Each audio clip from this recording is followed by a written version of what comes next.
నడిపిస్తున్నటువంటి కవితారెడ్డి గారికి, కవితారెడ్డి గారు అదేవిధంగా brief introduction about the Telangana America Telugu association గురించి, వారు ఇక్కడే ఉండి వారి గ్రామం కూడా గద్దపాకనే, వారి నాన్నగారు అమ్మగారు వారి చిన్నాన్నలు అందరూ కూడా ఇక్కడే ఉండి ఈ గ్రామానికి సేవ చేయాలన్న లక్ష్యంతో కవితారెడ్డి గారు ఈరోజు వైద్య శిబిరాన్ని మన మండలానికి మన గ్రామానికి తీసుకురావడం జరిగింది. అమెరికా నుండి చాలా మంది వచ్చి ఒక సేవా దృక్పథంతో ఈ యొక్క వైద్య శిబిరాన్ని నిర్వహించడం జరుగుతూ ఉన్నది. మరి ఒక ఆలోచన చాలా మంచిది. మరి ఆ ఆలోచనకు అంకురార్పణ చేసి మనం ఇండియా భారతదేశం వాళ్ళము భారతదేశంలో సేవ చేయాలి, భారతదేశంలో ఉన్న నిరుపేదలకు ఎవరికైతే వైద్యం అందట్లేదో కనీసం మనకు వైద్యం చేసి ఏదో మన దేశం యొక్క రుణం తీర్చుకుందామన్న ఒక లక్ష్యంతో విచ్చేసినారు. దానికి అధ్యక్షత వహిస్తున్నటువంటి కవితారెడ్డి గారికి, వారితో విచ్చేసినటువంటి మరి మోహన్ గారికి, విజయపాల్ గారికి, నవీన్ గారికి, విశ్వం గారికి, ఇతర అమెరికా నుంచి వచ్చిన ప్రతినిధులందరికీ కూడా నమస్కారాలు. అదేవిధంగా మా రాష్ట్ర ఐఎంఏ ప్రెసిడెంట్ డాక్టర్ కిషన్ గారికి, జిల్లా ఐఎంఏ ప్రెసిడెంట్ ఆకుల శైలజ గారికి, అదేవిధంగా నాతో పాటు ఈ యొక్క మన శిబిరాన్ని వైద్య శిబిరాన్ని ఇక్కడ ఏర్పాటు చేయాలని ముందు నుండి ఒక 2 నెలల ముందు నుండి నాకు చెప్తూ అన్న మన గ్రామంలో ఎంత బాగుంటది, వాళ్ళు చాలా విషయాలతో వస్తూ ఉన్నారు, క్యాన్సర్ డిటెక్షన్ విషయం పట్టుకొస్తా ఉన్నారు, అన్ని పరీక్షలు చేస్తూ ఉంటారు, మీరు తప్పకుండా మీ దగ్గర నిర్వహించాలని ఒక ఆలోచన నాకు ఉన్నదని నాతో సంప్రదించినప్పుడు సంతోషంగా నేను యాక్సెప్ట్ చేయడం జరిగింది. ఆయనే మన లైబ్రరీ కమిటీ చైర్మన్ సత్తు మల్లేష్ గారు, వారికి కూడా మేము నమస్కారాలు తెలియజేస్తా ఉన్నాం. మరి మా కరీంనగర్ వచ్చిన డాక్టర్స్ అందరికీ కూడా పేరు పేరున నమస్కారాలు. ఈ వైద్య శిబిరానికి వచ్చిన పేషెంట్ అందరికీ కూడా నమస్కారాలు తెలియజేస్తా ఉన్నాం. మనకు అది తెలుసు, మరి వీళ్ళ పేరు చెప్పకపోతే మరి కవితారెడ్డి గారికి కూడా సంపూర్ణత రాదేమో. వాళ్ళ అమ్మగారు నాన్నగారు ఇక్కడ పుట్టి సేవ చేస్తా ఉన్నారు, వాళ్ళ చిన్నాన్నలు ఇంకా 3 చిన్నాన్నలు ఇక్కడే వచ్చినారు, 2 చిన్నాన్నలు వాళ్ళ అమ్మ అందరూ కూడా ఇక్కడే ఉన్నారు. వాళ్ళందరూ కూడా ఈ యొక్క శిబిరాన్ని ఏర్పాటు చేయడానికి తోడ్పడినందుకు వాళ్ళకు కూడా మనస్ఫూర్తిగా కృతజ్ఞతలు తెలియజేస్తా ఉన్నాను. పుట్టిన ఊరు రుణం తీసుకోవడం చాలా గొప్ప విషయం. పుట్టిన ఊరు గురించి ఆలోచించడం, పుట్టిన ఊరిలో ఏదో నా వంతుగా కృషి చేస్తానని వాళ్ళందరూ వాళ్ళ తల్లిదండ్రులందరూ కూడా ముందుకు వచ్చినందుకు మరి వాళ్ళ హృదయపూర్వకంగా ధన్యవాదాలు తెలియజేస్తా ఉన్నాను. వైద్య శిబిరాలని ఎందుకు పెట్టేదంటే, ఒకప్పుడు గ్రామాల్లో వైద్యం లేదు, ఏమన్నా వచ్చినా అప్పుడు బస్సు సౌకర్యం లేదు, ఇంత దూరం ఏ స్పెషలిస్ట్ కూడా రాకపోయింది. కానీ ఈ మధ్యకాలంలో వచ్చినారు. వైద్య శిబిరంలో నేను చాలా వరకు నేను కూడా ఉచిత వైద్య శిబిరాలను ఈ గ్రామంలోనే ఈ క్యాంపస్ లోనే ఒక మెగా హెల్త్ క్యాంప్ అని పెట్టాను. మరి ఇంతకుముందు 2016లో పెట్టినాను. ఆ తర్వాత ఇంకా ఇక్కడ ఏ హెల్త్ క్యాంప్ కూడా జరగలేదు.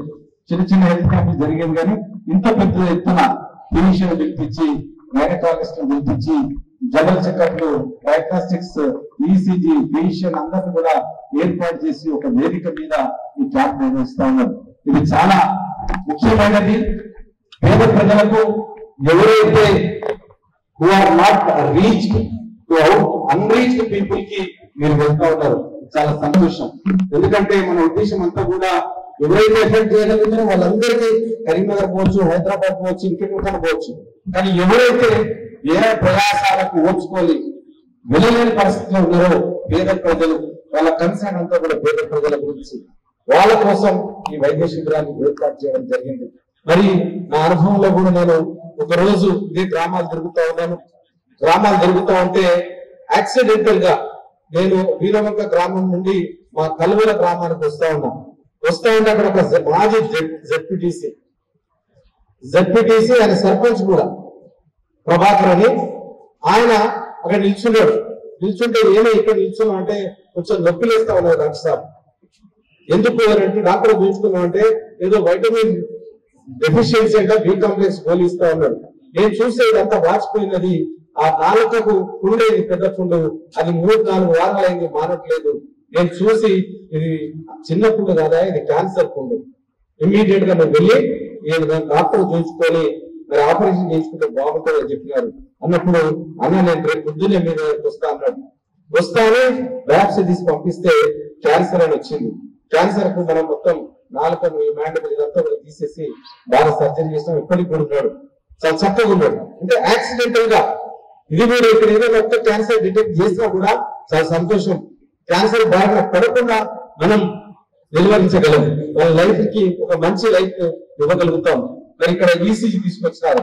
ఈసీజీలో కూడా చాలా మంది తీయించుకుంటే అక్కడ హృదయ రోగాలు ఏమన్నా హార్ట్ పేషెంట్స్ ఎవరైనా ఉన్నా కూడా వాళ్ళకి తెలియకుండా ఈ మధ్య కాలంలో మేము చదువుకునే రోజుల్లో హార్ట్ డిసీజెస్ అంటే ఓల్డ్ ఏజ్ డిసీజెస్ అవన్నీ, కానీ ఇప్పుడు యంగేజ్ లో 20 ఏళ్ళలో కూడా హార్ట్ అటాక్ వస్తా ఉంది.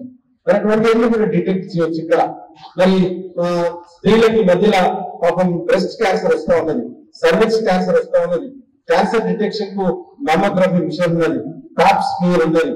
ఇవన్నీ కూడా వాళ్ళ సొంతంగా తన సొంత ఖర్చులతో తీసుకొని వచ్చి ఒక్క పేషెంట్ చూస్తే బాగుంటుంది. కాబట్టి ఒక ఉద్దేశంతో వాళ్ళు ఈరోజు రావడం, మీకు అందరికీ కూడా పరీక్షలు నిర్వహించడం జరుగుతూ ఉన్నది. మళ్ళీ షుగర్ పరీక్ష చేస్తా ఉన్నారు, ఎన్నో టెస్ట్ చేస్తా ఉన్నారు. Blood sugar, thyroid, haemoglobin, bone densitometry, అదేవిధంగా బీపీ చెకప్, ఈసీజీ ఇవన్నీ కూడా చేస్తా ఉన్నారు. చాలా మందికి అన్నీ మనకు రెగ్యులర్ గా డాక్టర్ దగ్గర పోయి చూపించుకునే అలవాటు ఉండదు. కొంతమందికి ఏమో దూరం పోవాలన్నా బాధ, కొంతమందికి ఏమో ఆర్థిక ఇబ్బందులు. మరి ఇట్లా చాలా మంది కూడా చనిపోతూ ఉంటారు. తెలిసిన వాళ్ళు కూడా చూపించుకోలేక మరి ఈరోజు మీ అందరికి కూడా థైరాయిడ్ పరీక్ష చేయించడానికి ఇక్కడ నిర్వహిస్తా ఉంటారు. షుగర్ పరీక్షలు, షుగర్ చాలా మందికి ఉంటుంది కానీ వాళ్ళకి తెలియదు. ఏదో మూత్రం పోతా ఉన్నాం, దాహం ఇస్తా ఉన్నది, నీళ్ళు వస్తూ ఉన్నాం, ఈ సింటమ్స్ కావేమని అక్కడ లోకల్ డాక్టర్ చూపించుకోరు. ఇది ఒక మంచి అవకాశం చాలా మంది చేసుకొని చూసుకోవడానికి. ఇప్పుడే మా మండల బ్లాక్ కాంగ్రెస్ అధ్యక్షురాలు మరి పద్మ గారు ఎక్కడున్నారో నాకు తెలియదు కానీ తను ఇప్పుడు పోయి బోన్ డెన్సిటోమెట్రీ చేయించుకున్నది. ఆమెకు ఆస్ట్రోపీనియా ఉన్నది. ఆమె చేయించుకుంటే ఆస్ట్రోపీనియా ఉన్నది సార్ నేను ఏం చేయాలని వచ్చింది. మరి అక్కడ చూస్తే వైటమిన్ D3 ఆమె మా పద్మారెడ్డి గారు తనకు ఇప్పుడే బోన్ డెన్సిటోమెట్రీ చేయించుకుంటే అది బయటపడదు. లేకపోతే ఆస్టియోపోరోసిస్ వచ్చి ఎక్కడో ప్రొకాండ్రిక్ ఫ్రాక్చర్ వచ్చి కూలబడిపోతారు. ఇక ప్రొకాండ్రిక్ ఫ్రాక్చర్ వచ్చిన తర్వాత ఇంటర్ప్రొకాండ్రిక్ మనం అన్ని చేసినా కూడా కొంతమంది రికవర్ కాలేదు. అది ఒక సీక్వెల్ ఆఫ్ డెత్ కు పోతుంది. ఆస్పిరేషన్ అవన్నీ కూడా అయిపోయి చచ్చిపోతారు. కాబట్టి అటువంటి అన్ని కూడా ప్రివెంట్ చేయొచ్చు. నాకే మంచిగా అనిపించింది తను చూపించుకొని ఈ రోజు మంచి పని చేసిందని. అక్కడ క్యాల్షియం టాబ్లెట్లు ఉంటే బాగుంటుంది. క్యాంప్ ద్వారా అట్లా డిటెక్ట్ చేయొచ్చు. కాబట్టి ఇది మంచిది, ఇది కొనసాగాలి. మీరు అందరూ కూడా ఇంకా ఎన్నో క్యాంపులు మీరు ఈ క్యాంపు డిసెంబర్ 10 నుంచి బుధవారం ఈ రోజు అంటే ఇండియాలో తెలంగాణలో నిన్న నిజామాబాద్ 25 వరకు పెడతా ఉన్నారు. చాలా సంతోషం. దీని ద్వారా నేను ఇంకొక విజ్ఞప్తి కూడా వాళ్ళకి చేయాలనుకుంటున్నాను. మన స్కూల్స్ కూడా చాలా వీక్ ఉన్నాయి. మన స్కూల్స్ ఆన్ పార్ మీద ప్రైవేట్ స్కూల్స్ లేవు. దాంట్లో కూడా మీరు సహాయం చేస్తే డెఫినెట్ గా ఎన్ఆర్ఐస్ అందరూ కూడా కొంచెం పేద విద్యార్థులకు తప్పకుండా మీరు చేయుతను అందించిన వాళ్ళు అవుతారు. వాళ్ళు ఒక మంచి టీచర్ మీరు స్పాన్సర్ చేస్తే ప్రైవేట్ లోపల 20,000 కూడా మంచి టీచర్ ఉంటారు.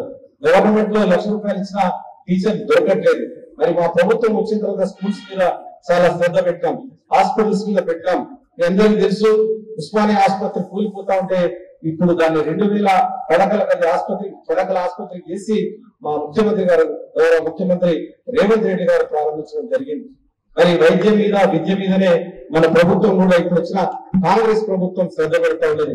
నేను కూడా ఈ ఊర్లో ఈ మండలంలో ఉన్న ప్రతి స్కూల్ ని ప్రతి పిఎస్సిని కూడా నేను చూస్తా ఉన్నాను, వెళ్తా ఉన్నాను, పర్యవేక్షిస్తా ఉన్నాను. కాబట్టి మీరు వచ్చి మా యొక్క వైద్య విధానాన్ని కూడా మీరు మెరుగుపరిస్తే బాగుంటది. మీ సహకారాన్ని వైద్య రంగంలో పెట్టి అదే విధంగా విద్యారంగంలో కూడా మీరు ముందుండి నడిపిస్తారని ఆశిస్తూ వచ్చే రోజుల్లో తప్పకుండా తోడుగా ఈ మండలానికి ఈ జిల్లాకి మీరు మీ సేవలు అందించాలని కోరుకుంటూ నాకు అవకాశం ఇచ్చిన కవితారెడ్డి గారికి వారి బృందానికి ధన్యవాదాలు తెలియజేస్తూ సెలవు తీసుకుంటున్నాను.